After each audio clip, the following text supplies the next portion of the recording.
আমার কাছে ক্লায়েন্ট পাওয়ার মূল ফর্মুলাটা হচ্ছে ক্লায়েন্টের সাথে কমিউনিকেশন বাড়ানো। আর্টিফিশিয়াল ইন্টেলিজেন্স আমাদেরকে হেল্প করার জন্য আসছে।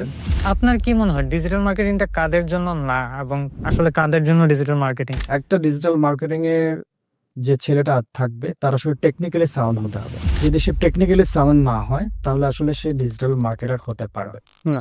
যেমন একজন ডিজিটাল মার্কেটিং এর সবথেকে বড় গুণ হচ্ছে সে এসইও জানে কিনা। আর বিশেষ করে এখনকার যুগে এসে তো স্কিল ছাড়া কোনো কিছুই করা যাচ্ছে না।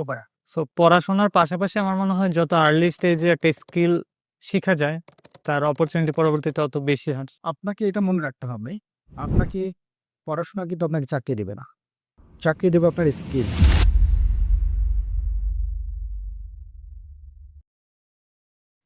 তো তাজুল ভাই কি অবস্থা, কেমন আছেন? জি, আমি আছি ভালো আলহামদুলিল্লাহ। অ্যান্ড থ্যাংক ইউ আপনাদের যে আসলে আমাদেরকে এত সুন্দর একটা এনভায়রনমেন্ট আমাকে ইনভাইট করার জন্য। ধন্যবাদ আসলে আপনাকে যে আপনি সময় করতে পারছেন। আপনার যেই ব্যস্ততার মাঝখানে সময় করাই কঠিন। তো শুরুতে জানার ছিল যে এই এনজিটাল নামটা কেন? এটা আসলে আপনাকে ইনভাইট করার আগে থেকে আমাদের মাথায় ঘুরতেছিল যে এই নামটা এমন কেন? আচ্ছা। সো এই যেটা মূলত হচ্ছে আমার ৩ মেয়ে, নওতাজ, নওরিন, নওশী। ওদের ৩ মেয়েরই ১ম নামের অক্ষর এন থেকে শুরু হয়েছে। সো আর জিটাল হচ্ছে ফ্রম ডিজিটাল থেকে নেওয়া। সো এই মূলত হচ্ছে এনজিটাল। সো এনজিটালের ইন্সপিরেশনটা কাজ করেছে আসলে আমার ১ম মেয়ে নওতাজ। সো ও বেসিক্যালি যখন ১ম পৃথিবীতে আসে, সেখান থেকে আসলে কিছু আমার চিন্তাভাবনা ছিল যে ওর নামে কিছু শুরু করা। সো ওই জায়গাটা থেকে আসলে এলজিটালের এল নেওয়া, তারপর ৩ মেয়ে যেহেতু হয়েছে আমার, সো ৩ মেয়ের নামে ১ম থেকেই আসলে নেওয়া। আর সবথেকে বড় কথা হচ্ছে যেহেতু ডিজিটালটাকে জিটাল থেকে কানেক্ট করা, সো মানুষ যেন ইজিলি বোঝে এনজিটাল মিনস ডিজিটাল। এই তো।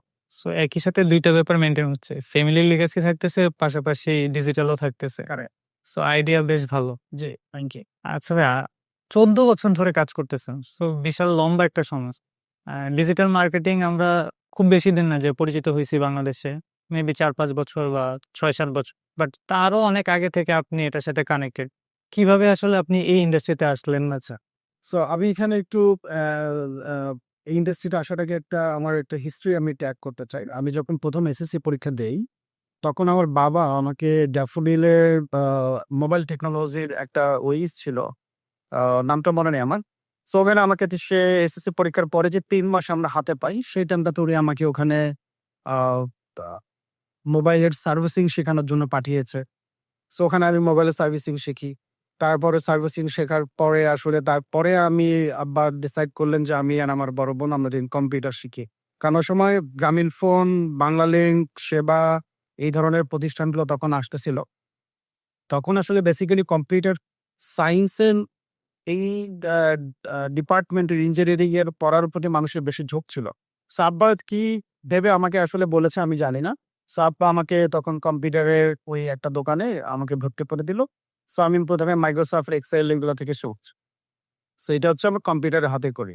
সো ওখান থেকে আমি একটা আ কম্পিউটার দোকানে কলেজ গেট নামে একটা এরিয়াতে গাজীপুরে আমি একটা কম্পিউটার দোকানে মূলত আমি আ টাইপিস্ট ছিলাম। বিভিন্ন ধরনের লোকজন আমাদের কাছে আসতো টাইপ করে দাও। হ্যাঁ। সো ওখান থেকে একদিন আমার দোকানে একদিন আর্মির একজন মেজর অথবা ক্যাপ্টেন, আমার নামটা সঠিক মনে নেই, উনি আসেন। এসে বলে যে, "তোমার টাইটেল স্কিল তো ভালো। সো চলো আমরা ইলেকশন কমিশনের প্রজেক্টে তোমাকে কাজ করব।" উনি আমাকে কার্ড দিয়ে বললেন, "কালকে সকালে এসো।" আমি ইলেকশন কমিশনে গেলাম, ১৯ বেঙ্গল রেজিমেন্টে অফিসে গেলাম, ওনারা ইন্টারভিউ নিলেন। ব্যাস আমার চাকরি হয়ে গেল। সো ওখানে আমি ২-৩ বছর মেঙ্গেরাগিতে কাজ করার পরে বেসিক্যালি আমার তখন আসলে মাথায় আসলো যে এবার ২ দিন তো আমি কম্পিউটারের উপরে শিখলাম। সো আস্তে, আস্তে এই ইন্ডাস্ট্রির কমতেছিল। মানে চাকরির আ ইয়াটা কমে যাচ্ছিল। যার লোকজন যেন আ মনে হচ্ছিল যে বেশি লোকজন শিখে ফেলছে। সো আমি চিন্তা করলাম যে আমার দ্রুত অন্য কোনো সেক্টরে শিফট করা দরকার। সো কি করব, কি করবে? তখন ফ্রিল্যান্সার জগতে আমার পা রাখা।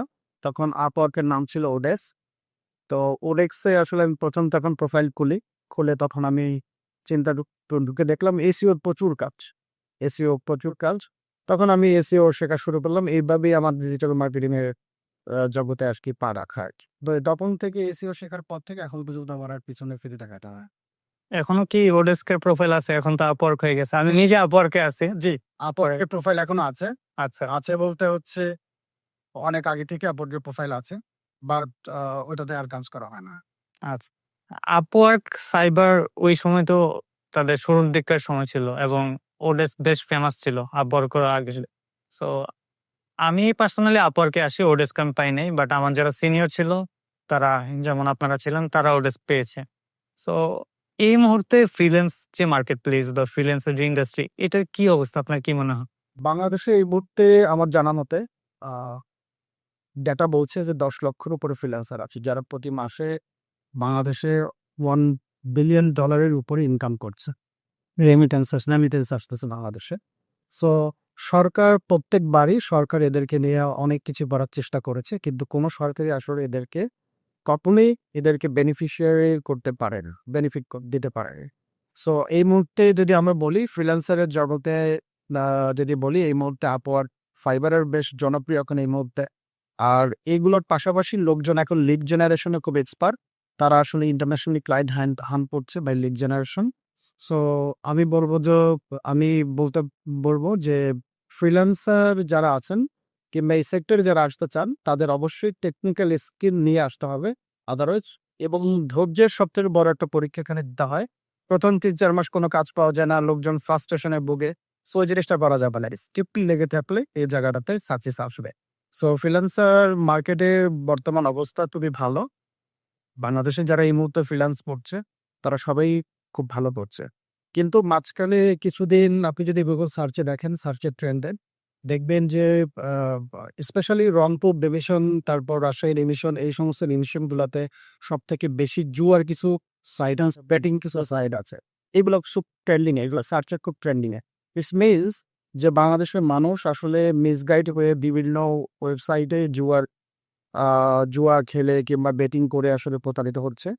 সো আমি বলব যে এই জায়গাটা থেকে যদি সবাই একটু মুভ করে আসতে পারে তাহলে আসলে ফ্রিল্যান্সিং এ ঢুকতে পারে এরা।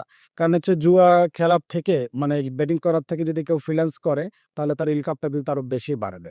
সো ফ্রিল্যান্সার এ যদি কেউ ক্যারিয়ার করতে চায় তাহলে আমি মনে করব এটা রাইটটা। হ্যাঁ, এখন তো অনেক যারা জুয়া নিয়ে কাজ করে তারাও নিজেদেরকে ফ্রিল্যান্সার বলে। যে হিসাবে এটা কোন ধরনের ফ্রিল্যান্সিং আপনার কি মনে হয়? একে তো ইলিগাল, তারপরে আবার এটাকে ফ্রিল্যান্সিং বলতেছে। কারেক্ট। You are 100% correct. আসলে বেসিক্যালি তারা কোনো ফ্রিল্যান্সারই না। তারা মানুষের টাকা নিচ্ছে। আপনি দেখবেন কোড ক্যাননে কিংবা বা বিভিন্ন ধরনের যারা মার্কেট প্লেস ওয়েবসাইট আছে, স্পেশালি যেখানে থিম বিক্রি হয়, প্লাগইন বিক্রি হয়, এখানে আপনার জুয়ার স্ক্রিপ্টই কিনতে পাওয়া যায়। আপনি যদি চান যে একটা ওয়েবসাইট আপনি আজকে একটা জুয়ার একটা ওয়েবসাইট বানাবেন, আপনি আজকে সকালবেলায় বানাতে পারেন। টেমপ্লেট জাস্ট হ্যাঁ, জাস্ট টেমপ্লেট নেওয়া আছে, স্ক্রিপ্ট রেডি আছে, ব্যাকএন্ড রেডি আছে। আপনাকে জাস্ট খালি কিনতে হবে। কিনে আপনি নিজে ডোমেইন হোস্টিং কিনে ওখানে হোস্ট করে দিবেন। ব্যাকএন্ডে আপনি সেট করবেন যে আসলে মেকানিজমটা কি হবে। হ্যাঁ, কাকে কতটুক পার্সেন্টেজ হলে আপনার লাভ হবে, কাকে কতটুক দিবেন, কার কাছ থেকে কতটুক টাকা ব্লক করবে। এই জিনিসগুলো কিন্তু খুব ইজি। সো এটা যারা করছে তারা যদি নিজেকে দাবি করে ফ্রিল্যান্সার আসলে তারা মানুষের টাকা নিয়ে প্রতারিত করছে।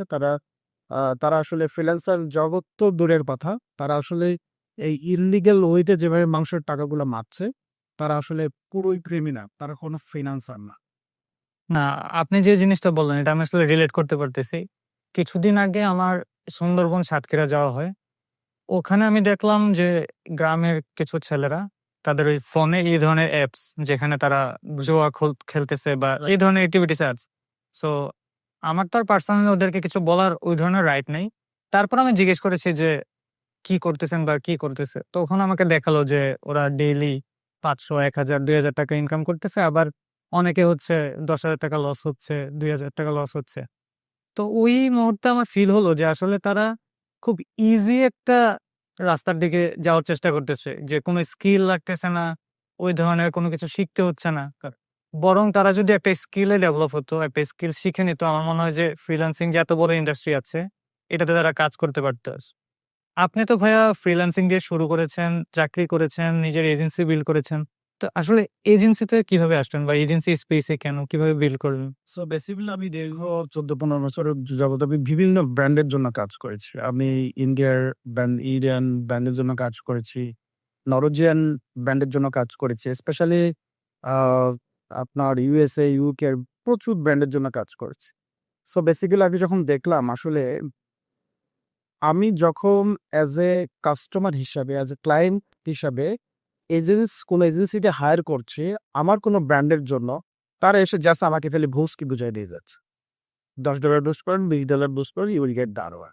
বাট তারা কিন্তু কোনো মেজারেবল ইমপ্যাক্ট তৈরি করতে পারছে না। লাইক ফেসবুক আমাদেরকে বলে দিয়েছে তার বেস্ট প্র্যাকটিস কি হতে পারে একটা ক্রিয়েটিভ যোদ্ধা। সো ক্রিয়েটিভের কিছু তারা গাইডলাইন দিয়ে দিয়েছে যে ক্রিয়েটিভটা এভাবে হতে হবে, কপিগুলো এত পার্সেন্টেজ লিখতে হবে। সো কপি এখানে একটা হিউম্যানের অথবা একটা মানুষের টার্সগুলো থাকতে হবে। সো এই ধরনের কিছু গাইডলাইন ফেসবুক আমাদেরকে প্রোভাইড করে, গুগলও প্রোভাইড করে। শুধু গুগল না, যত ধরনের ডিজিটাল মার্কেটিং প্ল্যাটফর্ম আছে যেখানে অ্যাড দেওয়া যায় তারা সবাই আমাদেরকে কিছু ক্রিয়েটিভ গাইডলাইন প্রোভাইড করে। আমি দেখলাম যে এজেন্সি গুলো আসলে ওই ক্রিয়েটিভ গাইডলাইনের বাইরে এসে আমাদেরকে ক্রিয়েটিভ সাপ্লাই দিচ্ছে, আমাদেরকে জাস্ট খালি বুস্ট করে দিচ্ছে, কিন্তু এটার রেজাল্ট আসলে কোথায় আমি কোনোভাবেই মেজার করতে পারছিলাম না। তখন যখন আমি এজেন্সির সাথে বসি, এজেন্সি ওই সাইটটাতে টেকনিক্যাল স্কিলের কিছু ঘাটতি আছে। সো এর ভেতরে আসলে ছোট, ছোট যারা এজেন্সি করছেন, তাদেরও কিছু টেকনিক্যাল এজেন্সির ঘাটতি আছে। সো আমি বলব যে আসলে বেসিক্যালি যারা মেজারেবল ইমপ্যাক্ট তৈরি করতে পারে না ডিজিটাল মার্কেটিং এর, সো তারা আসলে কোনো এজেন্সি না। তারা খালি $10 বুস্ট কিনছে, আপনার কাছে টাকা নিচ্ছে, বুস্ট হচ্ছে, এত এত লোকের কাছে রিচ করছে, এত লোকের কাছে পৌঁছে গেছে, এত লোক এনগেজমেন্ট করছে, কিন্তু আসলে তার সেন্সটা লিড জেনারেশন হলো কি? তারা লিড জেনারেশনটা হলো কিনা, লিড জেনারেশন হলেও আসলে ওই যে ব্যক্তিটা লিড সাবমিট করেছে, যে কাস্টমারটা লিড সাবমিট করেছেন, তাকে কল দেওয়ার উপযোগী কিনা। সো এই জিনিসগুলোকে মেজার করার যে ক্যাপাসিটি আমি দেখলাম যে ম্যাক্সিমাম ছোট ছোট এজেন্সির এই জায়গাগুলোতে না। সো চিন্তা করলাম যে যেহেতু আমরা আসলে একটা মেজারেবল ইম্প্যাক্ট তৈরি করতে চাই, সো ওই জায়গা থেকে আসলে এজেন্সিটাকে ফর্ম করা, যেন আমাদের ইন্ডাস্ট্রিতে, ডিজিটাল মার্কেটিং ইন্ডাস্ট্রিতে আমরা যেন একটা মেজারেবল ইম্প্যাক্ট তৈরি করতে পারি। যদি আমরা $1 দিয়ে লিড জেনারেট করি, তাহলে এই লিডটা আসলে কি কোয়ালিটিফুল লিড হলো না হলো না, সো এটা যেন আমরা মেজার করতে পারি। আমরা $1 দিয়ে কোনো সেলস ক্যাম্পেইন ছাড়লাম, সো এটাকে আসলে ওয়েবসাইটে কনভার্সন করলো কি হলো হলো বলেও বলেও তার কতটুকু লাভ হলো। একটা সিম্পল উদাহরণ দেই। মূলত আপনি যখন একটা প্রোডাক্ট কিনবেন, সো একটা প্রোডাক্ট কিনতে গেলে আপনার $100 কস্ট আছে। সো প্রোডাক্টটা যখন আপনি বিক্রি করবেন $150 তখন আসলে বেসিক্যালি আপনি প্রোডাক্টটাতে লাভ করতেছেন 25% to 50% মার্জিনে। আমি ধরে নিলাম যে 50% আপনার লাভ হচ্ছে। $100 প্রোডাক্ট যেহেতু আপনি $150 বিক্রি করছেন। তাহলে এই যে আপনার $50 আপনি লাভ করছেন, আপনার বুস্টিং এ খরচ করতে হবে এই $50 10%। ওকে। সো তাহলে আপনার লাভ হবে কত? $40। কিন্তু লোকজন ওখানে খরচ করে ফেলে তার থেকে বেশি। সো আমাদের কাজ হচ্ছে এই ১০০-১৫০ যে প্রোডাক্টটা, সেটা যে আপনার মার্জিন $50, এই $50 মধ্যেই আপনাকে ইমপ্যাক্ট তৈরি করে দাও। সেলসটাকে জেনারেট করা, কনফার্ম করা। সো এটা কে যখন আপনি এই ইমপ্যাক্টটা যখন আপনি তৈরি করতে পারবেন, তখনই আসলে নিজেকে ডিজিটাল মার্কেটার অথবা ডিজিটাল মার্কেটিং এজেন্সি হিসেবে আপনি পরিচয় দিতে পারবেন। আদারওয়াইজ শুধু বুস্ট করে দেওয়া এটা আসলে কোনো ইমপ্যাক্ট তৈরি করে না। সো ওই মানুষের যেন একটা মেজারেবল ইমপ্যাক্ট হয়, অ্যানালিটিক্যাল স্কিল থেকে যেন সে একটা মেজারেবল ইমপ্যাক্ট তৈরি করতে পারে, এই জন্য আসলে আমার এজেন্সিটাকে ফাঁপা। এবং আপনি জেনে খুশি হবেন আমাদের এজেন্সিতে যারা আছে এরা সবাই টেকনিক্যালি স্কিল এবং সার্টিফাইড ফ্রম গুগল এবং ফেসবুক থেকে না, যাদের কিছুদিন পর পর পরীক্ষার এই সার্টিফিকেশনগুলো আসলে রেডি রাখতে হয়। আদারওয়াইজ এই সার্টিফিকেটগুলো যদি ভ্যালিড না থাকে তাহলে আমাদের যে পার্টনার এজেন্সি ব্যাচ আছে সেগুলো চলে যায়। হুম। ভাই এই যে টিম আপনাদের সম্ভবত প্রায় 65 প্লাস মেম্বার। সো এতগুলো মেম্বার, এত বড় টিম কিভাবে আসলে তৈরি করলেন? কি দেখে আপনি সিলেক্ট করেন যখন একটা টিম মেম্বার নিচ্ছেন? সো বেসিক্যালি টিম সিলেকশনের ব্যাপারে আমরা আসলে দেখি সে কতটুকু লয়াল কোম্পানি। সে যদি কাজ নাও জানে আমাদের কোনো অসুবিধা নাই, আমরা তাকে নিজেদের মতো করে তৈরি করে চাই। সো আমাদের কিছু টুলস আছে যেগুলো আসলে আমরা ইউজ করি ডেইলি লাইফে। লাইক টাস্ক ম্যানেজমেন্টের জন্য আমরা আসানা ইউজ করি। লাইক আমরা রিপোর্টিং এর জন্য আমরা গুগলের ডাটা স্টুডিও ইউজ করি। আমরা আহ, বিভিন্ন ধরনের অটোমেট সিস্টেম করি, বিভিন্ন ধরনের টুলস আছে। সো বেসিক্যালি যখন আমাদের এজেন্সিতে কেউ জয়েন করে তখন আসলে তারা সেই টুলসগুলো ইউজ করে এই জায়গাগুলোতে তারা নিজেদেরকে বিল্ড আপ করে। এটা হচ্ছে প্রথম কথা। দ্বিতীয় কথা হচ্ছে লোক নেওয়ার প্রথম জায়গাটা আমরা দেখি আসলে সে কোম্পানির প্রতি কতটুকু লয়াল এবং সে একজন কাস্টমারের যখন আমার ক্লায়েন্ট তাকে ফোন করবে সে তার এই ফোন ধরার ক্যাপাবিলিটিসটা আছে কিনা। আপনি দেখবেন অনেক কর্পোরেটে শুক্রবার শনিবার যখন বন্ধ থাকে তখন এই বন্ধতে ক্লায়েন্টের কিংবা কাস্টমারের ফোন তো পিক আপ করতে চায়, বাট আমরা ওই জায়গাটা দেখি না। আমরা দেখি আসলে যে লোকটা আমার সামনে আছেন এবং যাকে আমি নিচ্ছি তার কমিউনিকেশন স্কিল এবং সে আমাদের কোম্পানির প্রতি কতটুকু লয়াল থাকবে, এই জায়গাগুলো দেখে আসলে আমরা নেই। আর ডিজিটাল মার্কেটিং স্পার্টের ক্ষেত্রে আমরা আসলে দেখি তার স্কিল কতটুকু আছে। কারণ হচ্ছে ডিজিটাল মার্কেটিং এ আপনি দেখবেন যে প্রচুর সার্কুলার হন, প্রচুর লোকজন বুস্ট করতে পারলে নিজেকে ডিজিটাল মার্কেটার হয়। বাংলাদেশে আপনি দেখবেন ২-৩টা সেক্টরে সবথেকে বেশি। সবাই ইংলিশের টিচার, সবাই ইংরেজি শেখা, সবাই ইংরেজি শেখায়, সবাই ইংলিশের টিচার, সবাই নিজেকে ইংরেজি টিচার বলে, ইংলিশ টিচার বলে। আর দেখবেন ডিজিটাল মার্কেটার। সো এই ২ টা দেখবেন যে ভুরি ইংলিশ টিচার আছে, ভুরি ডিজিটাল মার্কেটার আছে।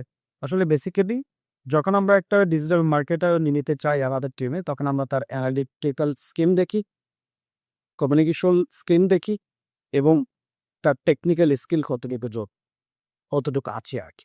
সো টেকনিক্যাল স্কিলটা কি? সো আসলে বেসিক্যালি যখন কেউ ডিজিটাল মার্কেটিং করতে যায় তখন তার Facebook কনভার্সন এপিআই ইন্টিগ্রেট করতে হয় ওয়েবসাইটের সঙ্গে। সো ইন্টেকশন না করতে পারো, ইন্টেকশন করতে গেলে ডেভেলপার হেল্প করতে পারে। বাট সে কি এই ইন্টেকশনটা করার জন্য ডেভেলপারকে কি রাইট ইনস্ট্রাকশন দিতে পারছি কি? আচ্ছা। তারপর গুগলের ট্যাগ ম্যানেজার, গুগল অ্যানালিটিক্স এইগুলো ওয়েবসাইটের সাথে ঠিকমতো ইমপ্লিমেন্ট করতে পারছি কিনা, এগুলোর ইভেন্টগুলো সে ধরতে পারছি কিনা। আমরা একটা ডিজিটাল মার্কেটিং নেওয়ার ক্ষেত্রে এইগুলো কারণ হচ্ছে ডিজিটাল মার্কেটিংটা আমাদের দেশে আমি যেটা ফিল করি যে শুধুমাত্র ফেসবুক মার্কেটিংকে টার্গেট করে ডিজিটাল মার্কেটিং হয়ে যাচ্ছে। যে ফেসবুকে অ্যাড রান করতে পারলেই আমি digital marketer. But digital marketing যে কত বড় একটা ব্যাপার এটা আসলে অনেকের মধ্যে নাই। সো এই যে পারফরম্যান্সটা আপনার যে যারা টিম মেম্বার আছে তারা কতটুকু পারফর্ম করলো, কাজ ঠিক মতো করলো কিনা, সাবমিট হচ্ছে কিনা, এই পারফরম্যান্সটা আসলে কিভাবে মেজার করে? আচ্ছা। সো আমরা ১ম এ মেজার করি হচ্ছে একটা টিম মেম্বার আসলে আমাদের জন্য একটা এজেন্সিতে আসলে কয়েক ধরনের টিম থাকে। ক্রিয়েটিভ থাকে, ক্রিয়েটিভের পার্টেল ক্রিয়েটিভের ডিজাইনার থাকে। তারপর হচ্ছে ডিজিটাল মার্কেটার থাকে, অ্যাকাউন্ট ম্যানেজার থাকে, তারপর হচ্ছে মিডিয়া বাইং টিম থাকে। সো অনেক ধরনের এখানে রোল আছে। সো একটা টিমের পারফরম্যান্স মেজার করি আমরা একটা ক্লায়েন্টে একটা টিম বেঁধে দেই। লাইক একটা ক্লায়েন্ট যখন আমাদের কাছে আসে যে তার এই ধরনের প্রবলেমগুলা করছে, তখন আমরা ক্রিয়েটিভ টিম থেকে ১ জন অথবা ২ জন ডিপেন্ড করে আসলে তার কি ধরনের ক্রিয়েটিভ দরকার। ডিজিটাল মার্কেটার ১ জন, মিডিয়া বায়ার ১ জন, কি অ্যাকাউন্ট ম্যানেজার ১ জন এবং সেই সাথে একজন অ্যাকাউন্টসের অ্যানালিটিক্যাল পার্টের দেখবে এরকম একজন লোককে আমরা ফক করেছি। হ্যাঁ, সো বেসিক্যালি একজন ক্লায়েন্ট কিন্তু সে তার একটা মার্কেটিং টিমই পাচ্ছে এমন আছে। সো আমরা যখন এন্ড অফ দ্য মান্থ এ কিংবা ডেইলি টু ডেইলি যে অপারেশন গুলা হয় সেগুলো আসলে মেজার মারে কিছু নাই। লাইক ক্লায়েন্ট বলছে আমার একটা ক্রিয়েটিভ লাগবে, ক্লায়েন্ট বলছে আমার আহ, এখানে সেল হচ্ছে না, আমার এখানে মিডিয়া বাইং এর বাজেট বাড়াইতে হবে। সো এই ধরনের যে জিনিসগুলো এগুলো daily to daily operation.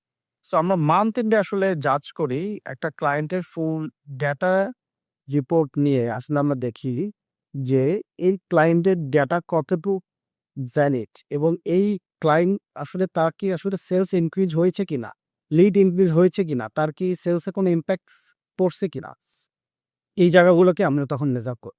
So যখন দেখি যে না এই জায়গাটাতে আসলে তার একটা একটা ক্লায়েন্টের 10% গ্রোথ ছিল সেখান থেকে তারা 100% গ্রোথ অথবা 150% গ্রোথ নিয়ে আসছে, তখন আমরা দেখি আসলে এই টিমের পারফরমেন্সটা ঠিক আছে। সো অনেক ক্ষেত্রে দেখা যায় যে একটা ক্লায়েন্ট যখন আসছে তখন এই ক্লায়েন্টকে আসলে ঠিকঠাক মতো যদি সাপোর্ট না দেয় ক্লায়েন্ট আসলে আমাদের কাছ থেকে চলে যায়। সো ক্লায়েন্টের আমাদের এজেন্সিতে সবথেকে মেজারেবল জায়গাটা হচ্ছে টিমকে মেজারেবল জায়গা হচ্ছে ক্লায়েন্টের যদি গ্রোথ হয় তাহলে আমরা ধরে নেই এই টিমের সবকিছু এটা ঠিক আছে। রাইট। এই যে ভাইয়া ক্লায়েন্ট পাওয়াটা আমার মনে হয় যে যারা এজেন্সি দিতে চাচ্ছে বা যারা ফ্রিল্যান্সিং করতে চাচ্ছে সবার সবথেকে বড় সমস্যা হচ্ছে ক্লায়েন্ট পাওয়াটা। অনেকেই কাজ পারে। কিন্তু ক্লায়েন্ট কিভাবে পাবে, ক্লায়েন্ট কিভাবে পিচ করতে হবে, প্রপোজাল দিতে হবে এই ব্যাপারগুলো আসলে বুঝে না। সো আপনি তো অনেক বছর ধরে আছেন। আপনার কাছে ক্লায়েন্ট পাওয়ার ফর্মুলাটা কি?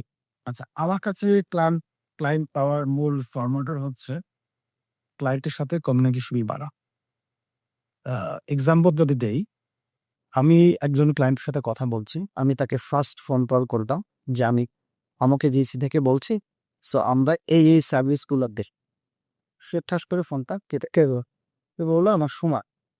সো একটা ক্লায়েন্ট পেতে হলে মূলত আসলে ক্লায়েন্টটাকে অ্যাওয়ার করতে হবে আপনার এজেন্সির সম্পর্কে। সো আমরা যখন একটা ক্লায়েন্ট পাই তখন ক্লায়েন্টের ফোন নাম্বারটা নেই।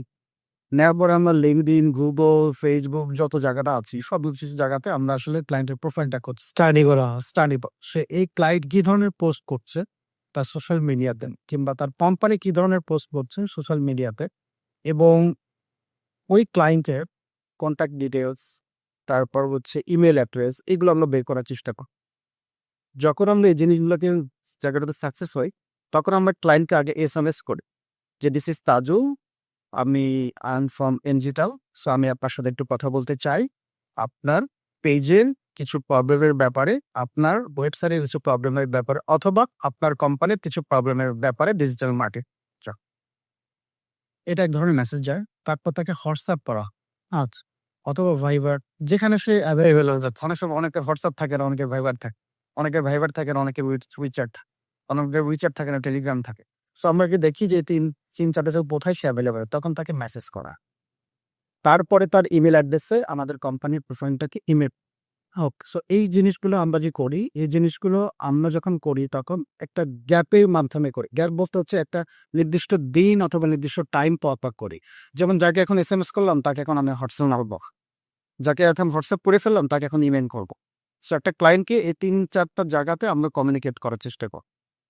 যখন আমার এজেন্সি থেকে কেউ তাকে ফোন দেবে কিংবা কল দেবে তখন যেন সে হ্যালো বলে বোঝে, "ও হ্যাঁ, আপনি আপনি ইউ আর ফ্রম এনজিটার, আমি এনজিটারের প্রোফাইল পড়েছি, বলেন আমি আমাকে কিভাবে হেল্প করতে পারেন?" আমাদের কিন্তু ক্লায়েন্টকে আমরা ডাইরেক্টলি কখনো অ্যাপ্রোচ করি না যে আপনি আমাদের সার্ভিস চান। আমরা চেষ্টা করি ওই ক্লায়েন্টের যে প্রবলেমগুলো হচ্ছে যে সলভ করার জন্য, সেগুলো সলভ করতে চাই। তখন ক্লায়েন্ট যখন শিডিউল দেয়, আমরা তখন আসলে ক্লায়েন্টের কাছ থেকে ক্লায়েন্টের কারেন্ট সিচুয়েশন, কারেন্ট স্ট্যাটিক্স এগুলো আমরা বোঝার চেষ্টা করি। উনি সেলস এর কোথায় আছে, উনার ওয়েবসাইটে কি ধরনের পারফর্ম করছে, ফেসবুক কি ধরনের পারফর্ম করছে, এই জিনিসগুলো আমরা বোঝার চেষ্টা করি। তখন আসলে ওই জিনিসগুলো বলছে এই অ্যানালিটিক্যাল রিপোর্টগুলো দেখে দেন আমরা ক্লায়েন্টের জন্য পিচ তৈরি করি এবং ক্লায়েন্টকে পিচ করি, ক্লায়েন্ট অনবোর্ড। সো আমাদের যদি ক্লায়েন্টের অনবোর্ডের ধরেন আমাদের 80% ক্লায়েন্ট আমরা যাদের সাথে এখন পর্যন্ত কথা বলেছি, 80% অফ দ্য ক্লায়েন্ট আমাদের অনুভব পেয়েছে। সো সাকসেস রেট অনেক বেশি। আচ্ছা ভাইয়া, আরেকটা ব্যাপার জানতে চাচ্ছিলাম। আপনাদের লোকাল এবং ফরেন ২ ধরনের ক্লায়েন্ট আছে। সো আপনি ক্লায়েন্ট পাওয়ার যে ফর্মুলাটা বললেন, এটা কি লোকাল এবং ফরেন ২ ধরনের ক্লায়েন্টের জন্য আপনার কাজে দেয়? নাকি শুধুমাত্র লোকালের জন্য কাজ করে? আচ্ছা, ফর্মুলাটাকে যেটা বলেছি সেটা কমপ্লিটলি লোকাল কাস্টমারের জন্য সবথেকে বেশি কাজ করে। আ যদি আপনি ফরেন ক্লায়েন্টের কথা বলেন, ইন্টারন্যাশনাল ক্লায়েন্টের কথা বলেন, তাহলে আসলে এই ফর্মুলাটা কাজ করবে। কারণ ফরেন ক্লায়েন্ট যদি একটা চায়নার ক্লায়েন্ট হ্যান্ড করতে যান, তার WhatsApp নাই, ড্রাইভার না, তার Google নাই, তার Facebook নাই, কিছু নাই। তাহলে তাকে কিভাবে? উইচ্যাট হয়তো তার থাকতে পারে। হ্যাঁ, কিছু নর্থ ইস্ট কান্ট্রিতে আপনি দেখবেন ফেসবুকে ওরা ফেসবুকে নারেটেড না, মানে ওরা ফেসবুকে অত বেশি পরিমাণ সময় দেয় না। সো তাহলে আপনি কিভাবে রিচ প্রশ্ন রেখা। সো আমরা সেক্ষেত্রে আসলে দেখি দিল্লি। আচ্ছা, ইন্টারন্যাশনাল ক্লায়েন্টের থেকে আমরা লিঙ্কডইন দেখি। লিঙ্কডইনে ইনমেইল নামে একটা অ্যাডস দেওয়া যায়। ইনমেইলস আমরা যেটা বলি, আপনি দেখবেন যে বিভিন্ন সময় আমাদের ইনবক্সে মেসেজে ইনবক্স থাকে। ইমেইল থেকে আসে। মেইয়াতে কি বলে মেসেজ আসে। সো এটা হচ্ছে ইমেইল থেকে যেটা হয়। সো আমরা ইন্টারন্যাশনাল ক্লায়েন্টের ক্ষেত্রে আমরা ইমেইল ফোকাস করি। সেখানে হ্যাঁ, আমাদের কিছু ডলার খরচ হয়। বাট আমরা যদি বলি যে আসলে আমরা যাদেরকে টার্গেট করছি, আমরা আসলে ওই ধরনের ক্লায়েন্ট পাচ্ছি। দেশের মার্কেটে তো আপনারা দেখলাম রিয়েল এস্টেট নিয়ে অনেক বেশি কাজ করেন। ইন্টারন্যাশনাল কি রিয়েল এস্টেটে থাকা হয়? না, এটার আসলে মিক্স ক্লায়েন্ট আছে। ধরুন আমরা একটা ক্লায়েন্টের সাথে কাজ করি, ও ক্লায়েন্টের নাম হচ্ছে ভাইকিং বেঞ্চ। আচ্ছা, তারা হচ্ছে বিভিন্ন ছোট SaaS মডেল বলি, সার্ভিস অ্যাজ এ সফটওয়্যার, যেগুলা যারা বিক্রি করে কিংবা স্টার্টআপ তৈরি করে, SaaS স্টার্টআপ যাদের আছে তাদেরকে তারা ইনভেস্ট করতে চায়। আচ্ছা, তাদেরকে তারা টাকা দিতে চায়, পয়সা দিতে চায়। সো আ এই ধরনের এগুলো ক্লায়েন্ট। আমরা কিছু ব্যাংকের কাজ করি। যদিও আমার ব্যাংকের সাথে এমডি আছেন, নাম বলতে পারছি না। সো ব্যাংকগুলো আসলে কি চায়? ব্যাংকগুলো আসলে ক্রেডিট কার্ড আর হচ্ছে লোনের ক্লায়েন্ট চায়। রিয়েল এস্টেট কোম্পানিগুলো কি চায়? রিয়েল এস্টেট কোম্পানিগুলো লিড চায়। আমরা বাংলাদেশে কিছু মেশিনারিজ কোম্পানি আছে, ওই দেশে ভিন্ন নামে চলে। সো ওরা কি চায়? ওরা সবথেকে বেশি চায় ওদের এই মেশিনারিজ গুলো রেন্ট নিক। কেনার থেকে রেন্ট নিক বেশি। কারণ তারা মনে করে রেন্টে ইনভেস্টমেন্ট কম, অন টাইম ইনভেস্টমেন্টে বেশি টাকা হবে। সো অনেক ধরনের মিক্সড ক্লায়েন্ট আছে। শুধু রিয়েল এস্টেট না, আমি বলব ফাইন্যান্সিয়াল ক্লায়েন্ট আছে, রিয়েল এস্টেট ক্লায়েন্ট আছে। তারপর হচ্ছে আপনার ইনহিবিশনাল কিছু ইনস্টিটিউট আমাদের সাথে কাজ করে। সো তারপরে এফএমসিজি কিছু ব্র্যান্ড কাজ করে। সো কিছু বেভারেজ কোম্পানি আমাদের সাথে কাজ করে। বিভিন্ন ধরনের মিক্সড ক্লায়েন্ট নিয়ে আমরা কাজ করছি। এই মুহূর্তে আসলে বাংলাদেশের মার্কেটের কি অবস্থা? এই যে ডিজিটাল মার্কেটিং ইন্ডাস্ট্রিটা বিশেষ করে ক্লায়েন্টরা কি অ্যাকসেপ্ট করতেছে, খুঁজতেছে নাকি অনেকে হচ্ছে ডিজিটাল মার্কেটিংটাকে এখনো বিলিভ করে না? আচ্ছা, সো এখানে কিছু মিথ প্রচলিত আছে।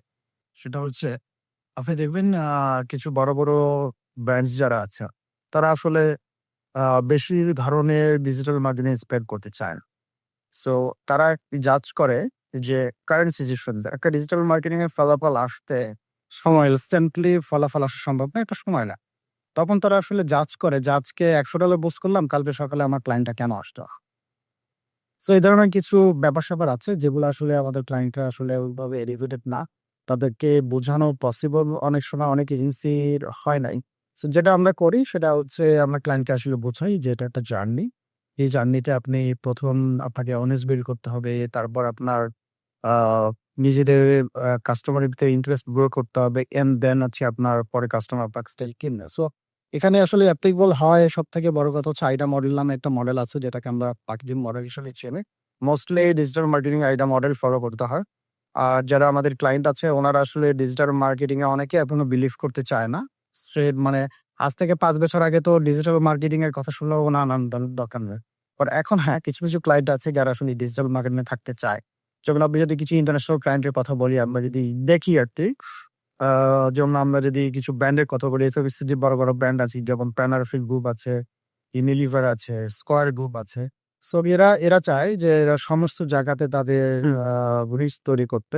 YouTube এও থাকতে চায়, Facebook এও থাকতে চায়, Google এও থাকতে চায়, TikTok এও থাকতে চায়। সো সমস্ত প্ল্যাটফর্মে তাদের রিচ থাকতে চায়। সো এগুলো এফএমসিজি ব্র্যান্ডগুলো করলেও আসলে রিয়েল এস্টেট কোম্পানিজ গুলো আসলে ওই জায়গাটাতে এখনো তারা ফোকাস হতে পারে নাই। কারণ হচ্ছে তারা চিন্তা করে যে Facebook থেকে তাদের মূল লিড জেনারেট হয়। সো বেসিক্যালি LinkedIn যে একটা ভালো প্ল্যাটফর্ম। হ্যাঁ, LinkedIn একটু কস্টলি, বাট LinkedIn এ যদি আপনি চিন্তা করেন আপনি Facebook এ $100 খরচ করলে কিন্তু আপনি কোনো কোয়ালিটিফুল লিড পেলেন না। আপনার $100 কিন্তু লস হলো। আর আপনি LinkedIn এ যদি $100 খরচ করেন, so it is 100% confirm that you will get a 3 to 4% clients যারা আপনাকে 100% রিয়েল এস্টেটের কাস্টমার হবে। সো ওই $100 ফেসবুকে স্পেন্ড করার থেকে আমি মনে করি LinkedIn এ যদি ৪ টা, ৫ টা, ১০ টা লিডও আসে, $100 আমি LinkedIn এ খরচ করলাম। সেই $100 থেকে যদি আমি এক্সাক্ট কাস্টমারের সাথে কথা বলার মতো, কেনার মতো যদি লিড পাই, তাহলে আমি মনে করব যে LinkedIn এও ভালো। বাট অনেক ক্লায়েন্ট আছে যারা আসলে শুধু Facebook এর উপর থাকতে চায়, কস্ট এফেক্টিভ ওয়েতে তারা আসলে অন্যান্য প্ল্যাটফর্মে আসতে চায় না। আমি আরেকটা জিনিস এড করতে চাই। সেটা হচ্ছে একটা রিয়েল এস্টেটের যদি আমি একটা রেসিডেন্সিয়াল বিল্ডিং এর কথা বলি, একটা বিল্ডিং এর কত আ বা সব মিলায় কত ইনভেস্টমেন্ট হতে পারে মেরিডিনে? আমি ধরলাম যে ৳১০০ crore. But they are spending on Facebook, একটা Facebook এ তারা স্পেন্ড করছে ৩ থেকে ৪ লাখ, কিংবা কোনো কোম্পানি ১০ লাখ, কোনো কোম্পানি ৩০-৪০ লাখ টাকা করছে। আমি যদি ৳১০০ কোটি 10% ও ধরি, ৳১ কোটি তাও কিন্তু ৳১ কোটি কম বেশি হতে পারে। সো ৳১ কোটি যদি আমি ধরি, সো ৳১ কোটি কিন্তু তারা খরচ করতেছেন। সো আমার আমার আমার একটা স্ট্রং মেসেজ সেটা হচ্ছে আসলে একটা মার্কেটিং বাজেট তাদের সবসময় তৈরি করে রাখা উচিত। যাতে করে আসলে ডিজিটালের সমস্ত প্ল্যাটফর্মে একজন ডিজিটাল মার্কেটার কিংবা এজেন্সি ওরা যেন রিচ করতে পারে কাস্টমার। না, এটার সাথে আমিও একমত আপনার সাথে। কারণ ডিজিটাল মার্কেটিং এ কাজ করতে গিয়ে বিশেষ করে লোকাল মার্কেটে আমি এবং আমাদের এজেন্সি যেটা ফেস করি, তারা প্রায় সময় বলে যে, "আমাকে এড রান করে দাও। আমার যেন লিড আসে বা আমার যেন সেল বাড়ে।" বাট ওইটা তারা বুঝতে চায় না যে লিড বা সেলটা যে আসবে ওটা তো একটা কনটেন্ট এর উপর বেস করে আসবে। কারেক্ট, এটা তো আমি মানে 0 বা কোনো কিছু নাই ওর উপর তো আমি এড রান করতে পারি না। রাইট। এবং শুধু একটা কনটেন্ট হলেও নাও হতে পারে। আমার সিরিজ অফ কনটেন্ট থাকতে হবে, আমার স্টোরি থাকতে হবে। তো এই যে গ্যাপটা, এটা আসলে ক্লায়েন্টকে কিভাবে আপনারা কনভিন্স করেন যে কনটেন্টের ব্যাপার থেকে? সো কনটেন্টের ব্যাপারটা হচ্ছে আমরা প্রথমত যে সমস্ত ক্লায়েন্ট আমাদের কাছে কাজ করছেন, আমাদের সাথে সার্ভিস নিচ্ছেন আমাদের, তাদেরকে আমরা আগে ফেসবুকের গাইডলাইন দিয়ে যেতে চেষ্টা কিংবা গুগলের গাইডলাইন বুঝাতে চেষ্টা করি, কিংবা যে প্ল্যাটফর্মে উনি কাজ করতে চায় সেই প্ল্যাটফর্মের ক্রিয়েটিভ গাইডলাইনটা আমরা আগে তাদেরকে ইনগেজমেন্ট চেষ্টা করি যে আমাদেরকে আপনার এই প্ল্যাটফর্ম বলেছে এই ধরনের ক্রিয়েটিভ আমাদেরকে প্রডিউস করতে। সো কিছু কিছু ক্ষেত্রে হ্যাঁ ক্লায়েন্ট ডিনাই করে, বাট মোস্টলি ক্লায়েন্টকে যদি আপনি বুঝাইতে পারেন ক্লায়েন্ট এগ্রি করে। সো আমাদের মোস্ট অফ দ্য ক্লায়েন্ট কিন্তু আমাদের সাথে এগ্রি করে। হ্যাঁ, যখন আমরা আসলে রেফারেন্স এবং সোর্স গুলো দিয়ে দেই তখন আসলে ক্লায়েন্টের পিছু ওঠার কোনো ওয়ে না, কারণ ক্লায়েন্ট চিন্তা করে যে আসলে বেসিক্যালি যদি আমিও এজেন্সির এই গাইডলাইন ফলো না করি, তাহলে যদি আমার লিডটা কারেক্ট না হয়, লিডটা আমি না পাই, তাহলে আসলে এজেন্সি আমাকে বলবে যে না এই তো আমার অন্তরে গাইডলাইন ফলো করেন না। গাইডলাইন ফলো করে। সো এই কথার উপর ভিত্তি করে অনেক ক্লায়েন্ট আসলে এটা এগ্রি করে আমাদের সাথে আর কি। সো ক্রিয়েটিভ গাইডলাইন থেকে শুরু করে একবারে মিডিয়া বাইনের একবার লিড নাপচার পর্যন্ত আমরা কমিউনিকেশন স্টাইল এবং আমরা একটা স্ট্র্যাটেজি তৈরি করে দেই, ও সেই স্ট্র্যাটেজির মধ্যেই থাকতে হয় ম্যাক্সিমাম টাইপ ক্লায়েন্ট। আদারওয়াইজ যদি কেউ স্ট্র্যাটেজি ব্রেক করে আসলে সে আসলে ক্লায়েন্ট পাবে না। প্রাইসিংটা ভাই কিভাবে সেট করেন? আচ্ছা, প্রাইসিং সেট করি হচ্ছে বেসিক্যালি প্রাইসিং সেট করি তার কি ধরনের সার্ভিস আমার টিম থেকে দরকার। লাইক আপনি দেখবেন কিছু কিছু ক্লায়েন্ট আছে তারা আসলে আমাদেরকে খুব বেশি পরিমাণে আমাদেরকে আমাদের সাথে কমিউনিকেট করে না। তারা আমাদেরকে একটা ব্র্যান্ড গাইডলাইন নিয়ে দিয়েছে কিংবা একটা তাদের জন্য ডিজিটাল মার্কেটিং স্ট্র্যাটেজি তৈরি করে দিয়েছে, সেটা অ্যাপ করে দিয়েছে, তারা আমাদের সাথে মান্থলি বসে। হ্যাঁ, এই ধরনের ক্লায়েন্টের জন্য প্রাইস খুবই কম হয়, কারণ হচ্ছে সে আমার ডিজিটাল স্ট্র্যাটেজি ধরে মানে আমার ডিজিটাল স্ট্র্যাটেজির সে মেনে নিয়েছে, অথবা উনি আমাকে একটা গাইডলাইন দিয়ে দিয়েছে। সেই গাইডলাইনের সাথে আমাদের ডিজিটাল স্ট্র্যাটেজি আমরা মিল করে এই ধরনের ক্লায়েন্টের প্রাইস খুব কম হয়। এক্সপেন্সিভ হয় কিছু কিছু ক্লায়েন্টের ক্ষেত্রে যারা আসলে আমাদেরকে আমাদের কাছে সার্ভিস বেশি নেয়, লাইক শুক্রবার, শনিবার, তারপর হচ্ছে রাতে। তেমন একটা লোক এখন আমার একটা এমপ্লয়ি রাতে আসলে যখন সার্ভিস দিবে তখন আসলে তার চার্জটাতে একটু ডিফারেন্ট হয়। আপনি যদি চান যে না আমার যে পেজটা আছে কিংবা আমার যে ডিজিটাল মার্কেটিং চ্যানেলগুলো আছে সেখানে রাত্রে যখন তারা মেসেজ দিবে এই মেসেজের অ্যান্সার দিতে হবে। তো আসলে বেসিক্যালি কর্পোরেট লোকজন তো আসলে তখন তারা রাতে ঘুমিয়ে থাকবে, তখন আসলে এজেন্সি কাজ করে, তখন কোথায় প্রাইসিং হয় এক ধরনের। তারপর হচ্ছে আমার দিনের বেলা ডে টাইমে যারা আমার কাছে ওয়ার্ক টাইমে ওয়ার্কিং আওয়ারে যারা আমার কাছ থেকে সার্ভিস নেয় তাদের প্রাইসিং হয় একটা। এভাবে আসলে বিভিন্ন ধরনের ফ্যাক্টরগুলো আমরা চিন্তা করে আসলে প্রাইসিং এর স্ট্র্যাটেজি সেট করি। এর ভিতরে সবথেকে মূল কথা হচ্ছে আমরা প্রাইসিং ইস প্রাইসিং স্ট্রাকচারের শেষ জায়গাটা হচ্ছে আমরা দেখি আসলে এই ক্লায়েন্টকে আমরা কতটুকু মিডিয়া বাইং এর সাপোর্ট দিতে পারবো। সো সাপোর্টের স্ট্র্যাটেজিটা কি হবে, এখানে ইন্টিগ্রেটেড মার্কেটিং সিস্টেম কিভাবে ইমপ্লিমেন্ট করতে হবে, সেই জিনিসগুলোর উপর ডিপেন্ড করা আসলে প্রাইস। সো আমি বলবো যারা আসলে যাদের অলরেডি গাইডলাইন তৈরি হয়ে আছে কিংবা যারা আমাদের গাইডলাইন ফলো করছে তাদের প্রাইস মোটামুটি অনেক কম ডিল হয়। সো এখানে কোনো ফিক্সড প্রাইস থাকতেছে না। প্রত্যেকটা কাস্টমাইজড ক্লায়েন্টের উপর ডিপেন্ড করে। সে ক্লায়েন্টের উপরে ডিপেন্ড কি ধরনের সার্ভিস চাচ্ছে। হচ্ছে একজন ক্লায়েন্টের ডিমান্ড থাকতে পারে সে 10টা, সে যদি ফেসবুকেই কাজ করছে, ওই ক্লায়েন্টটা দেখা গেছে ওই ক্লায়েন্টটা গুগলে কাজ করছে। কিছু কিছু ক্লায়েন্ট আছে ফেসবুক, গুগল, লিঙ্কডইন, টুইটার সমস্ত প্ল্যাটফর্মে থাকতে হয়। এখন সমস্ত যখন প্ল্যাটফর্মে থাকবে তখন সমস্ত প্ল্যাটফর্মে যদি আমি একই সাইজের কন্টেন্ট দেই, অনেকে লিঙ্কডইনে ফিরে যাব বা তারপর ফেসবুকে দেখা গেছে যে ফেসবুক ঠিক থাকলেও লিঙ্কডইনে ঠিক নেই, লিঙ্কডইনে ঠিক আছে টিকটকে ঠিক না।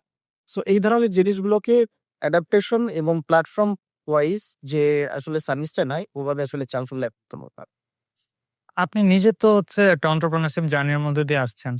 আবার অনেকে এখন শুরু করেছে বা অনেকে কাজ করতেছে। সো সোলো এন্টারপ্রেনারদের ক্ষেত্রে যেটা হয় তার একাই তার ফেসবুক পেজ মেইনটেইন করতে হচ্ছে। তার নিজেরই সব করা লাগতেছে। সো একা নিজে একটা এজেন্সির মতো হয়ে যাচ্ছে। আবার তার পক্ষে সম্ভব না একটা এজেন্সি হায়ার করা। কারণ এজেন্সি অনেক সময় এক্সপেনসিভ হয়। সো যারা শুরু করতে চাচ্ছে বা একটা নিজের বিজনেস আছে তাদের জন্য আসলে আপনার কি সাজেশন থাকবে ডিজিটাল মার্কেটিং এর জন্য? আচ্ছা, আমি তাদেরকে বলবো যে আসলে বাংলাদেশে প্রচুর কোর্স বিক্রি হয় অনলাইনে, ডিজিটাল মার্কেটিং শিখায়। টেনমেন্টস স্কুলের আছে, শিখর আছে। সো এই ধরনের প্ল্যাটফর্ম যাদের আছেন অনেকেই মানে ডিজিটাল মার্কেটিং এর উপরে তাদের কোর্স শিখান। সো আমি মনে করি যে তারা যদি একটু মোটামুটি একটা এক্সপিরিয়েন্স নিয়ে নামে তারা একটা টেকনোলজি স্কুল থেকে একটা কোর্স করতে পারে, শিক্ষক থেকে একটা কোর্স করতে পারে, কিংবা যারা ডিজিটাল মার্কেটিং শিখায় এরকম ট্রাস্টে যেমন খালিদ ফারহান ভাই আছেন, উনি শিখান। সো ওনাদের কাছ থেকে যদি একটা কোর্স করে তারপর আসলে যদি ব্যবসা কিংবা যাই কিছুই করে কোনো যে অন্টারপ্রেনারশিপ জার্নিতে যদি নামে, তাহলে আসলে তারা মোটামুটি সাকসেস হবে। আর বাংলাদেশে কিন্তু আসলে লোকজনের অভাব নাই। আপনি যদি স এই অন্টারপ্রিনারশিপ জার্নি সাকসেস করতে চান, আপনি নিজে যা শিখবেন তা মানুষকে শিখাতে হবে। ইয়েস। লাইক আপনি একটা বা ইন্ডাস্ট্রিতে মাত্র ইউনিভার্সিটিতে পড়ুয়া কোনো একটা ছেলে পাশ করে বেরিয়েছে, বিএ পাশ করেছে কিংবা এমবিএ পাশ করেছে। আপনি তাকে হায়ার করেন। তাকে হায়ার করে তাকে শিখান। তাকে যদি আপনি শিখান তাহলে আসলে জিনিসটা যেটা হবে, সে আপনার প্রতি সারা জীবন লয়াল থাকবে। সো সে যখন শিখবে এবং তাকে যখন আপনি হায়ার করবেন, তাকে আপনি কম পারিশ্রমিকেও হায়ার করতে পারবেন। কারণ তার তখন শেখার আগ্রহটা তখন থাকে। সো ইউনিভার্সিটিতে প্রচুর আছে, ছেলেমেয়ে আছে যারা আসলে শিখতে চান, মানুষের জন্য কাজ করতে চান।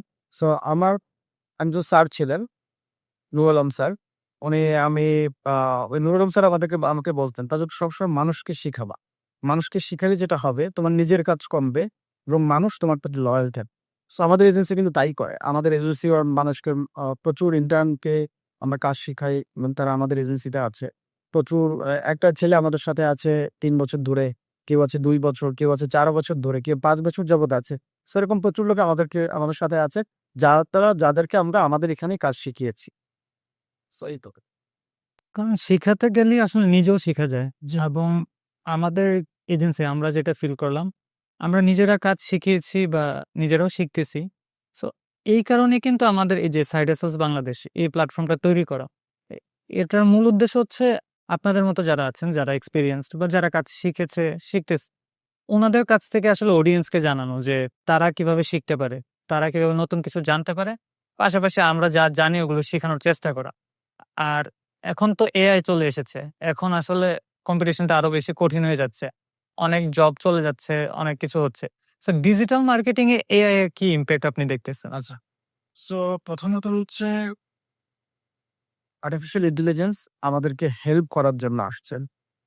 সো আমাদের ডেইলি লাইফে আর্টিফিশিয়াল ইন্টেলিজেন্স আসলে কিভাবে কাজ করে? তারা কিন্তু ইমোশনাল ওয়েতে কাজ করতে পারে। না, তারা আপনি একটা কিছু জানতে চাচ্ছ, সো তারা আপনাকে সেটার অ্যান্সার দিয়ে দিচ্ছে। এই হচ্ছে আর্টিফিশিয়াল ইন্টেলিজেন্স এর কাজ। এখন পর্যন্ত আমরা যেটা দেখছি লাইক ChatGPT, Gemini, Grok বলতে হচ্ছে XAI অথবা আপনার DeepSeek।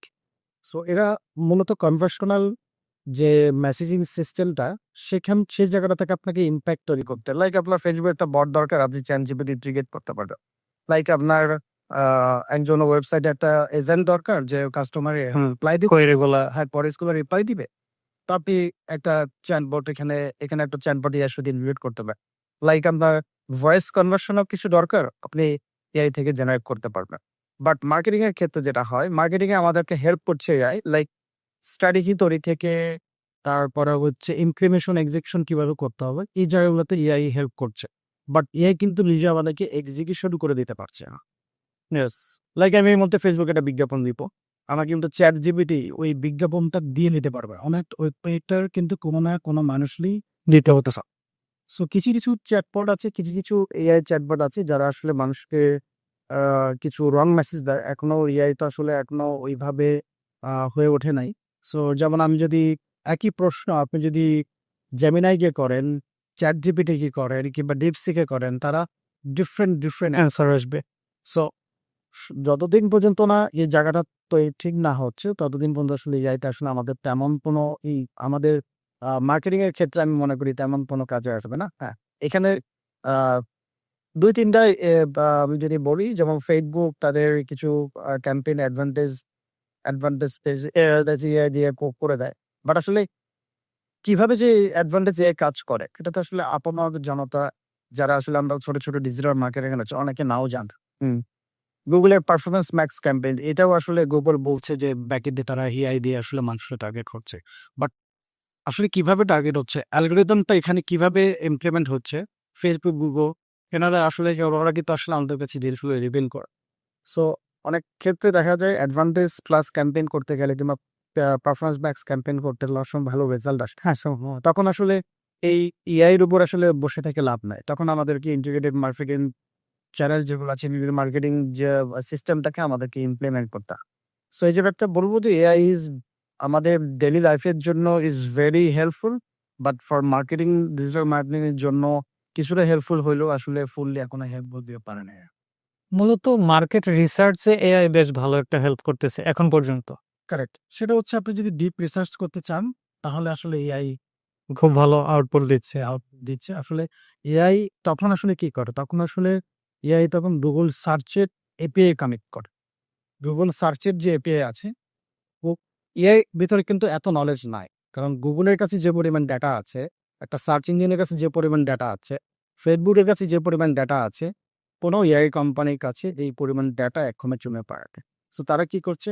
তারা কিন্তু ব্যাক ইন অনেক ধরনের এপিআই কানেক্ট করে নিচ্ছে। যেমন আপনি যদি কোনো কিছু সার্চ করতে চান, আপনি সোর্সে গেলে দেখতে পাচ্ছি যে রিসার্চে গেলে আপনি দেখতে পারছেন। এই তো কোনো কিছু রিসার্চ করতে যান তখন কিন্তু ও বলে যে সার্চই এরকম কিছু একটা বলে। সো এর মাধ্যমে বোঝা যায় কিন্তু এখনো কিন্তু এআই সার্চের উপরে ডিপেন্ডেন্ট। এখনো এআই নিজে কিন্তু ডিপেন্ডেবল হয় না। সো এই জায়গাগুলোতে আমি মনে করব যে যারা মার্কেট রিসার্চ করেন তাদের ক্ষেত্রে খুব হেল্পফুল হচ্ছে, বা মার্কেটের ক্ষেত্রে আসলে স্ট্র্যাটেজি বিল্ড আপ ছাড়া আমি আসলে তেমন কোনো ইম্প্যাক্ট দেখতে পাই না। আপনি কোন ধরনের এআই টুলস গুলো রেগুলারলি ইউজ করেন? আমি সবথেকে আমার আমি আমি ভালোবাসি। আমি সবথেকে বেশি পছন্দ করি গুগলকে। কিন্তু গুগলের জেমিনাই আসলে আমাকে অত ভালো সাপোর্ট দিতে পারে না। সো আমি আমাদের এজেন্সিতে আমরা হচ্ছে Adobe Firefly ইমপ্লিমেন্ট করি। তারপর হচ্ছে আমরা গ্রক মানে হচ্ছে XAI, XAI খুব ভালো রেজাল্ট দেয়। আচ্ছা, এবং খুব ভালো পরিমাণে আপনাকে ফিডব্যাক দেয়। সো XAI মানে X এর বা Twitter এর মাদার কোম্পানি। সো X এর কাজ করি, SpaceX এর বা X এর XAI কাজ করি আমরা, যেটাকে গ্রক বলে। তারপরে হচ্ছে আমরা আ ChatGPT আমরা ইউজ করি। প্রিমিয়াম সাবস্ক্রিপশনটা ইউজ করি। ও মাঝে, মাঝে আমাদেরকে রিসার্চ এর ক্ষেত্রে হেল্প করে। আর আসানার কিছু এআই টুলস আছে যেগুলো আসলে ডেইলি লাইফের জন্য, ডেইলি টাস্কের জন্য কাজে করা হয়। সেগুলো আমরা ইউজ করি। আপনারা আসানাতে টিম ম্যানেজ করতেছেন, প্রজেক্ট গুলো ম্যানেজ করতেছেন। সো বাট অনেক এজেন্সি আমরা যেমন নোশন ইউজ করি, আসানাও আমাদের ইউজ হয় বাট নোশনটা একটু বেশি ইউজ হয় কারণ আমাদের ক্লায়েন্টের একটা কানেকশন আছে নোশনে। এই যে পুরো টিমকে আসানায় নিয়ে আসা বা নোশনে নিয়ে আসা, এই কালচারটা আসলে বাংলাদেশে কিন্তু এখনো ওইভাবে গ্রো করে নাই। যেটা বাহিরে আমরা খুব বেশি দেখি। এটাতে আপনার কি মনে হয়? এটার কারণে অ্যাডভান্টেজ কি থাকতেছে? সো বেসিক্যালি আমরা যখন কোনো মিটিং করি, আমরা কোনো কর্পোরেটের সাথে যেমন আমাদের বেশ একটা জার্নি আমার কর্পোরেটের মাঝখানে দিয়েছে। সো কর্পোরেট আসলে নোটপ্যাডেই সব লেখা। নোটপ্যাডে লিখছি, ওটা দেখে, দেখে আমি মনে করছি যে আমি কি কাজ করব, কি কাজ করব না। বাট এজেন্সিগুলো আসলে ওই ধরনের কাজ থেকে বেরিয়ে আসছে। কারণ হচ্ছে নোটপ্যাড অনেক সময় আপনি সাথে নিতেও পারেন, না আনতে পারেন। You have a smartphone, you have a laptop, আপনার ইন্টারনেট আছে। সো আসানা কিংবা নোশন কিংবা অন্যান্য যত ধরনের টাস্ক ম্যানেজমেন্ট টুলস আছে, এগুলো আপনাকে রিমাইন্ডারটা যে আসলে আমি আজকে আমার এই কাজটা করা উচিত। কাজটা অমুকে করা উচিত, অমুকে অ্যাসাইন করা হয়েছিল। উনি কাজটা এখনো দেয় নাই। সো আপনাকে কিন্তু টুলস ফলো আপ করছে। আপনার ডেইলি টাস্কটাকে আরো মোর এফিসিয়েন্ট করার জন্য। মোর এফিসিয়েন্ট করার জন্য আপনার ডেইলি টুলস কিন্তু আপনাকে প্রচুর পরিমাণে সাপোর্ট দিচ্ছে, প্রচুর পরিমাণে রিমাইন্ডার দিচ্ছে। সো এই জায়গাটা কিন্তু আপনার নিজের স্কিল ডেভেলপ হবে এবং আপনি নিজে প্রচুর কাজ করতে পারবেন। সো পুরো টিমটাকে আসানাতে নিয়ে আসা, আসানাকে বুঝানো, আসানাতে কিভাবে আসলে ডেইলি টাস্কগুলো তারা ফলো করবে, কিভাবে আসলে প্রজেক্টগুলো তারা ক্রিয়েট করবে। এইজন্য ইটস ভেরি টাফ। প্রথমত আমাদের টাফ মনে হয়েছে, বাট এখন এটা একটা প্র্যাকটিসের মধ্যে চলে আসছে। যে আমাদের এখানে নতুন আসে তাকে আমরা আগে ট্রেনিং দেই। যে আমাদের এখানে আসলে এসওপি গুলা কিরকম হতে হবে, বেস্ট প্র্যাকটিস গুলা কি আমরা ফলো করি। সো এই জিনিসগুলো আসলে আমাদের টিম তাদেরকে আগে থেকেই তাদেরকে ট্রেনিং করে। ২ দিনের ট্রেনিং এর পরে সে আসলে আমাদের সাথে টুলস ইউজ করা। প্রোডাক্টিভিটি বাড়াতে গেলে আমার মনে হয় যে এই ধরনের টুলস আসলে খুবই প্রয়োজন। শুরুতে অ্যাডাপ্ট করতে একটু ঝামেলা হতে পারে। বাট আস্তে, আস্তে ওটা ছাড়া আর চলাই যায় না। যেটা অবস্থা হয়। কারণ হচ্ছে আপনি কত লিখবেন, হুম। কত মনে রাখবেন। সো আপনার তো ব্রেন, আপনার তো আসলে আপনি শুধু চাকরির পাশাপাশি যে চাকরিতে ব্রেন দিচ্ছেন ব্যাপারটা ওরকম না। অন্য জায়গায়ও বাসায় ফ্যামিলি আছে, হুম। আপনার বাবা-মা আছে, তাদের অসুস্থতা আছে, তাদের ভালো-মন্দ খেয়াল রাখতে হচ্ছে। ভাই-বোন আছে, তাদের পড়ালেখার দিকে খেয়াল রাখতে হচ্ছে। তাদের ফ্যামিলির দিকে খেয়াল রাখতে হয়। সো একটা মানুষের ডেইলি লাইফ কিন্তু বিভিন্ন ধরনের ব্রেনে ভরা। তার কিন্তু প্রত্যেকদিন অনেক মানসিক টেনশনের মধ্যে যেতে হয়। আবার যদি ক্লায়েন্টকে সাপোর্ট না দিতে পারে সেই টেনশন তো আছে বিজনেসে, মানে কালচারে যেটা হয় আরকি। সো ওই টেনশন তো আছেই। সো তার এই টেনশন কিন্তু টেনশনের কারণে কিন্তু ২-৩ টা টাস্ক তার মাথা থেকে চলেই যেতে পারে। বাট সে যখন এটা আসানা ইউজ করবে, এই টাস্ক কিন্তু তার মাথা থেকে চলে যাবে। সো এটা প্রচুর মানুষের প্রোডাক্টিভিটিকে অনেক হেল্প দেয় না খরচ। জাস্ট নোটটা ডিজিটালি থাকতেছে। সো আমি ভুলে যাওয়ার চান্সেসটা আমার কমে যাচ্ছে। আর ভাইয়া ডিজিটাল মার্কেটিং এর তো এখন একটা হাইপ। অনেকের মধ্যে আসলে কিছু না হলেও ডিজিটাল মার্কেটিংটা শিখি। আপনার কি মনে হয় ডিজিটাল মার্কেটিংটা কাদের জন্য না এবং আসলে কাদের জন্য ডিজিটাল মার্কেটিং? আচ্ছা। সো আমি আ অনেক সময় আমরা বিডি জবসে দেখি। আমি অনেক সময় বিডি জবসে দেখি যে একজন ডিজিটাল মার্কেটিং হায়ার করতে চাচ্ছে। তো Facebook স্কিল শুধু Facebook এর শুধু কিছু স্কিল দিয়ে ছেড়ে দিচ্ছে। আ জবটা পোস্ট হচ্ছে। তখন এই সমস্ত জিনিসগুলো যখন আমরা দেখি তখন আমার মনে হয় যে আমাদের আসলে আমরা যারা আ লোক নিচ্ছি, আমরা যারা সার্ভিসের জন্য যে সমস্ত ডিজিটাল মার্কেটার হায়ার করতেছি, আসলে আমাদেরও কিছু জায়গাতে স্পেসিফিক কিছু আ জারি ফলো করা উচিত। যেমন একটা ডিজিটাল মার্কেটিং এ যে ছেলেটা থাকবে তার আসলে টেকনিক্যালি সাউন্ড হতে হবে। যদি সে টেকনিক্যালি সাউন্ড না হয় তাহলে আসলে সে ডিজিটাল মার্কেটার হতে পারে না। যেমন একজন ডিজিটাল মার্কেটিং এর সবথেকে বড় গুণ হচ্ছে সে এসইও জানে কিনা, সার্চ ইঞ্জিন অপটিমাইজেশন জানে কিনা। যে সবথেকে বেশি এসইও জানে, যে সবথেকে ভালো এসইও জানে, সে তত দ্রুত একজন ভালো ডিজিটাল মার্কেটার হতে পারে। রাইট? সো লাইক শুধু আমি এসইও জানি বলেও এখানে মেটা এডিট ঠিক করতে হবে, এটা মেটা ডেসক্রিপশন ঠিক করতে হবে। ব্যাপারটা শুধু এটা না। ব্যাপারটা হচ্ছে একটা ওয়েবসাইটের স্কিমা অপটিমাইজেশন আছে। একটা ওয়েবসাইটের ব্যাক এন্ডে এটা মানে টাইটেল গুলা কি হেডিং এ হবে, হেডার 1, হেডার 2, হেডার 3 হবে কিনা, মেটা ডেসক্রিপশনটা কি লিখতে হবে, একটা কিওয়ার্ড কতবার ইউজ করতে হবে। সো এগুলাকে আমরা বলি টেকনিক্যাল এসইওর জায়গা। সো এই টেকনিক্যাল এসইওটা যখন সে জানতে পারবে তখন ডিজিটাল মার্কেটের প্রত্যেকটা জায়গাতে তার জন্য ইজি হয়ে যাবে। সো এই টেকনিক্যাল জিনিসটাই আসলে সবার জানবে। এটা টেকনিক্যাল জায়গাটা বলবো, অনেকেই বলতে পারে এসইও তো টেকনিক্যাল জিনিস না। বাট এসইও আসলে টেকনিক্যাল জিনিস। কারণ হচ্ছে এসইও ইমপ্লিমেন্ট করা এত ওয়েবসাইটে ইজ ভেরি মানে ভেরি টাফ। একজন মার্কেটারের জন্য কিংবা যারা এসইও ইঞ্জিনিয়ার আছেন, যাদের এসইও অপটিমাইজার আছে, এই যে এসইও এক্সিকিউটিভ যারা আছেন তাদের জন্য ভেরি টাফ। কারণ আর&ডি থেকে শুরু করে একবারে শেষ পর্যন্ত প্রত্যেকটা জায়গা থেকে টেকনিক্যাল চ্যালেঞ্জ আছে। যদি এই জায়গাগুলোতে একজন ডিজিটাল মার্কেটার যখন কেউ হতে চায়, তার এসইও তো জানা খুব জরুরি। এসইও টা জানলে সে অলমোস্ট 70% ডিজিটাল মার্কেটিং সে কভার করতে পারে আমার ধারণা। আপনার এসইও নিয়ে তাহলে অনেক কাজ হইছে। জি। সো এই যে অনেকে বলতেছে এআই আসাতে এসইওর আর খুব বেশি কাজ থাকবে না বা এসইও ডেড।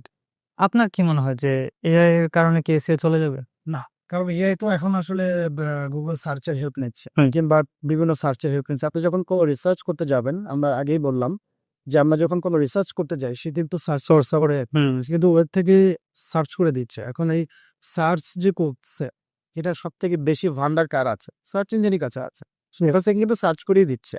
হ্যাঁ, তবে আ এআই অনেক হেল্প করছে এখানে। কারণ আপনি যদি এআই দিয়ে আপনি এসইও করতে চান তাহলে আসলে হবে না।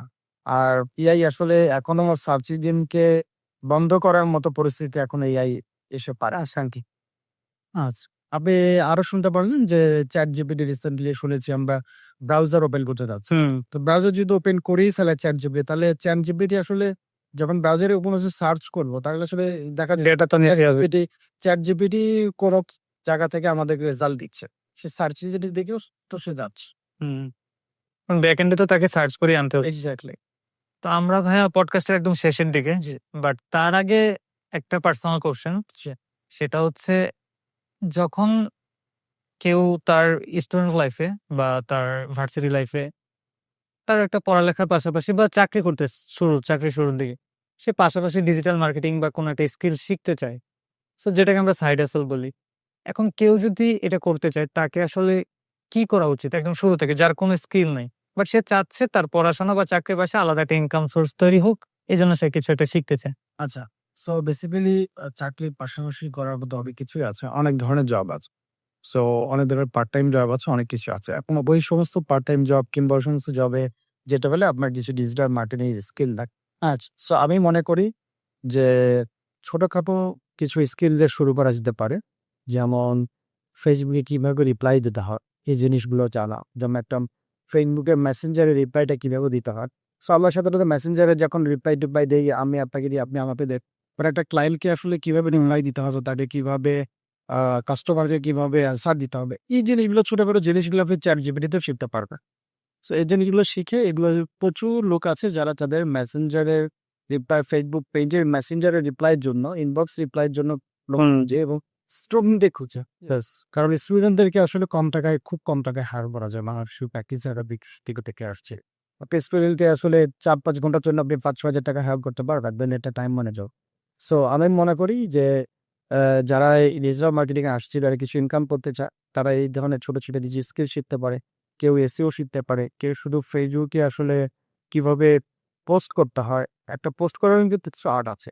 লাইক যখন কোনো কিছু পোস্ট করে কনটেন্টের সাইজ কি হবে, কোন রেশিওতে হবে। সো কনটেন্টের রেশিওতে হলে আমি ক্যাপশন কতটুকু দিব? ১৪৬ ক্যারেক্টার দিব না ১৪৬ ক্যারেক্টারের বেশি দিব?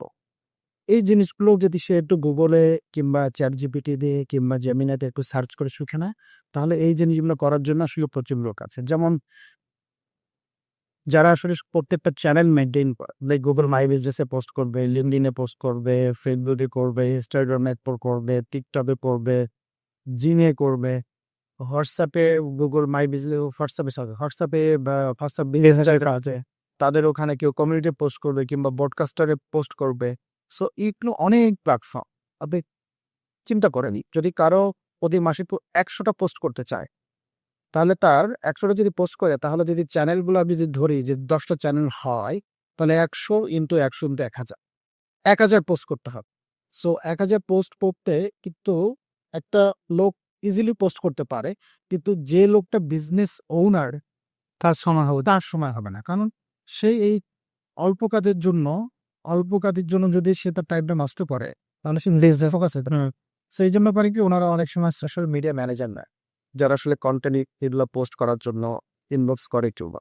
সো আমি মনে করবো যে ডিজিটাল মার্কেটিং যারা ক্যারিয়ার করতে চায়, যারা কিছু আলাদা পড়ালেখার পাশাপাশি সাইডে ইনকাম করতে চায়, তারা এই সমস্ত স্কিলগুলো শিখে আমার মনে হয় কাজ করতে হবে। এই জবসেও প্রচুর পরিমাণে আমরা দেখতে পাই এবং লিঙ্কডইনেও আমরা প্রচুর পরিমাণে জব পোস্ট দেখতে পাই।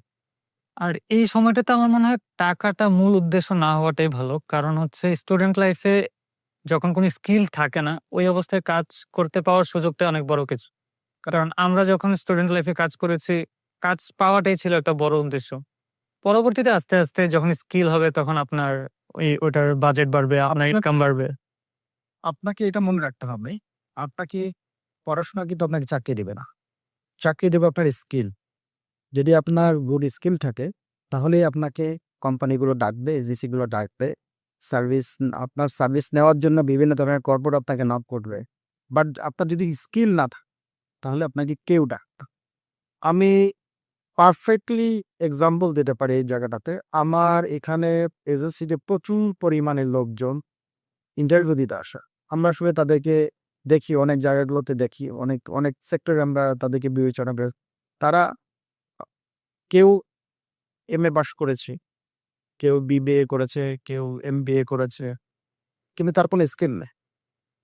সো এই লোকটা যখন আমার কাছে তার যখন স্কিল নেই, সে আমার কাছে যখন তার এক্সপেক্টেড স্যালারি যখন আমাদের চাচ্ছে, সো এক্সপেক্টেড স্যালারি কত চাইতে পারে? ২০,০০০, ৩০,০০০, ৪০,০০০ এরকমই চায় আমাদের কাছে। বাট যখন আপনার স্কিল নেয়, তখন তো আসলে আমি আপনাকে ২০,০০০ টাকা দিয়ে রাখবো না। না।